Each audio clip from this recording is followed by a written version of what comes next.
ধন্যবাদ।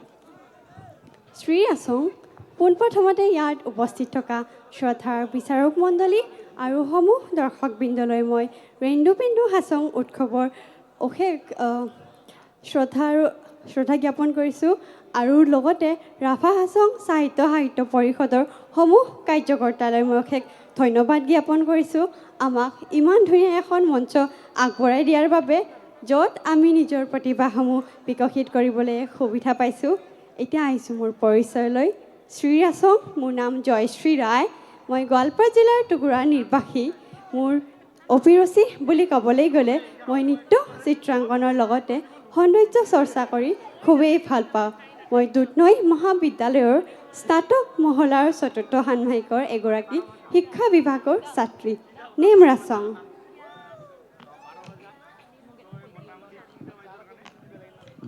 Judges. Hi Jayashree. Hello' ma'am. আচ্ছা, তুমি মোক এটা কথা কোৱা, বাইশ পূজা শুনিছা নিশ্চয়, দেখিছা নিশ্চয়, কোনটো মান্থত আমি চেলিব্ৰেট কৰোঁ? ধন্যবাদ আপোনাৰ এই সুন্দৰ প্ৰশ্নটিৰ বাবে। এপ্ৰিল মাহত। আচ্ছা, কিয় পতা হয় বাইশখন?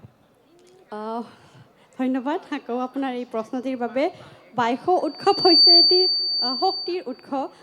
বাইশ উৎসৱ আমি যেতিয়া আমাৰ খেতিপথাৰ আৰম্ভণিৰ মেল পতা হয়, যেনে আমাৰ শস্য সিঁচা হয়, সেই মানে কৃষি কাৰ্যৰ প্ৰথম অৱস্থাত বাইশ উৎসৱ পতা হয়। Thank you. Thank you ma'am. এয়া আমাৰ মাজত contestant number 10.